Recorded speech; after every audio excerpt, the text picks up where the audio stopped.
કાંઠા વિભાગ માછી સમાજ ટ્રસ્ટ દ્વારા સુરતના ભીમરાડ રોડ સ્થિત ગાંધી મેદાન ખાતે માછી સમાજ પ્રીમિયર લીગ ટુર્નામેન્ટનું આયોજન કરવામાં આવ્યું। આ ટુર્નામેન્ટમાં 16 ટીમોએ ભાગ લીધો હતો। ફાઇનલ મેચ ગભેણીની જયંબે 11 અને રિયા 11 વચ્ચે રમાઈ હતી, જેમાં રિયા 11 ટીમે વિજેતા બની હતી।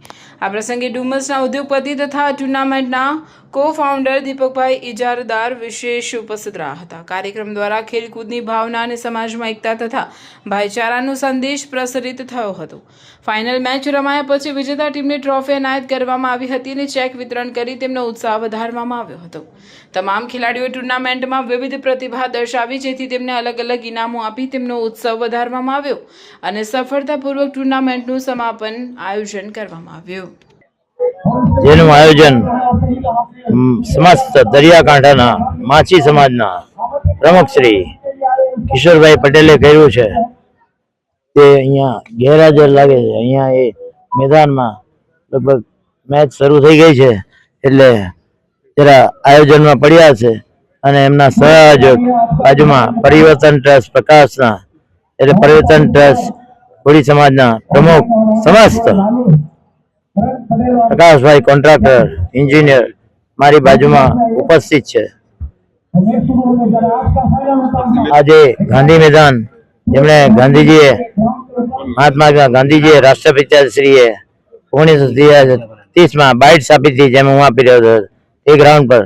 હવે તેમના ગયા પછી એમણે જે આ પીચ બનાવી, આ ગ્રાઉન્ડનું મેન્ટેન કર્યું અને લાલભાઈ કોન્ટ્રાક્ટર પછી સ્ટેડિયમ જે છે તેની પીચ અને ગ્રાઉન્ડ છે તે પછીનું આ સેકન્ડ ગ્રાઉન્ડ ગણાય છે અને નંબર 1 થવાના આરે છે। તે અહીંયા એ બળવંતભાઈ લલ્લુભાઈ પટેલ એ ભીમરાળના મોટા મોટા ભાજપના નેતાઓને સંપર્ક ધરાવનાર અને પ્યોર કમળવાળા 2009ના ભૂતપૂર્વ કોર્પોરેટર શ્રી બળવંતભાઈ લલ્લુભાઈ પટેલ, જેમણે આના પેવેલિયન હજુ બનાવવાનું બાકી છે, પણ એમનું સ્વપ્ન સાકાર થવાને થોડો જ સમય બાકી છે। અહીંયા પેવેલિયન બી બનશે અને મને એવું લાગે છે 2027ની IPL અહીંયા જ રમાશે અને લાલભાઈ કોન્ટ્રાક્ટર સ્ટેડિયમ IPL નથી રમાવાની, અહીંયા રમાશે એવું મને મારું વિઝન કહે છે। પેલું છે ને આ અમારા બળવંતભાઈ પટેલ લલ્લુભાઈ પટેલ એમને આ આભારી છે કે આ 5મી માછી સમાજ KSPL જે કિશોર કુમાર રમાડે છે એ ગ્રાઉન્ડને વિધાઉટ કોસ્ટ કોઈ પણ જાતની ફી વગર એમણે ફ્રી આ મેદાન આપ્યું છે અને આ પાછળ એમણે સરકારના 12.5 કરોડના સબસિડી અને બાકીનું એમ તેમ કરીને ત્યાં પોતાના ઉમેરીને આ ગાંધી આશ્રમ બનાવ્યો છે। એટલે આ ગાંધી મેદાન કહેવાય। એ ભીમરાળના ગ્રાઉન્ડ પર આજે માછી, કોળી પછી બીજા સમાજના બધા એ IPL જેવા બધા સિલેક્ટ થયા છે અંદર। તેમાં એ ટીમ ગભેણીની ટીમ આજે રમે છે ફાઇનલમાં। બંને ગભેણીની માછીની ટીમ આવી છે, પણ એમાં આપવાના પ્લેયર બી છે, કંઈક ઘણા ભીમપોરના છે, એટલે બીજી ગભેણીની ટીમ છે તો તેનો કેપ્ટન ભીમપોરનો છે। એટલે બધું એટલે તમે વિચાર કરો કે આટલા બધા ફાંટા, આટલા બધા ગામો આજે આ ક્રિકેટ એટલે સંગઠિત થઈને ખેલદિલીપૂર્વક આજે ફાઇનલ રમાઈ રહી છે।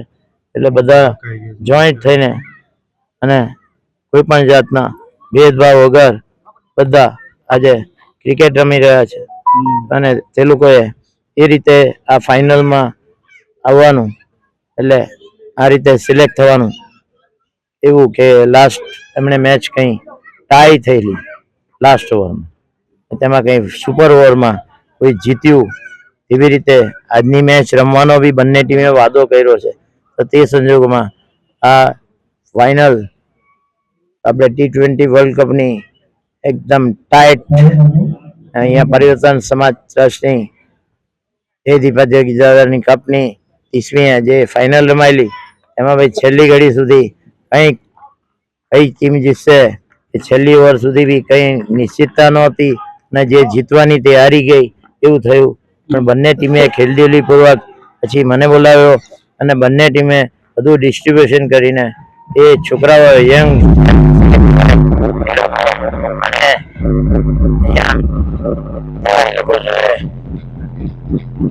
ડાન્સ કરવા આમંત્રિત કરવાનો 59 વર્ષ હવી વેટ બોડી હવી એ લોકોની સાથે હું એ રીતે એ લોકોને મેં આનંદિત કર્યા, પ્રોત્સાહિત કરવા માટે 2-4 શબ્દો કર્યા.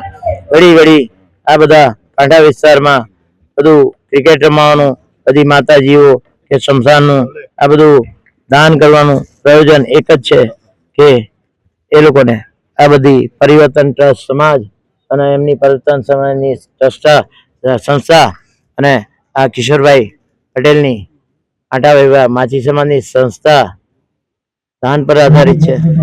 એટલે એ લોકોને મારા જેવા નિમ્ન કક્ષાના દાતા દાન આપે તો બીજા દાતાઓને, મોટા દાતાઓને પ્રેરણા મળે અને મોટા દાતાઓ એનાથી વધારે, મારા કરતા વધારે દાન આપે તો એ લોકોની સમાજ સેવાની આવી ખેલબધી ભાવવાની, ખેલની ભાવનાની બધી ક્રિકેટની મેચ, પછી સમાજ સેવાના કાર્ય, તેજસ્વી તાલાના સમારોહ, સમૂહ લગ્ન, આ તે પછી બધું જાતનું એ લોકોનું આયોજન છે.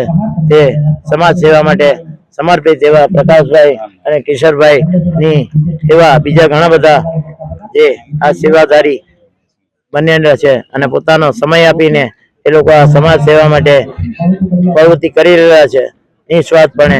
તો તે લોકોને દાન મળે અને એ દાતાઓની સંખ્યા મળે એ સંજોગોમાં હું અહીંયા થોડું દાન આપું છું અને એનાથી મોટા દાતાઓને પ્રેરણા મળે અને તેઓ વધુ દાન આપે અને એ લોકોની સમાજ સેવાની પ્રવૃત્તિને વધારે વેગ મળે.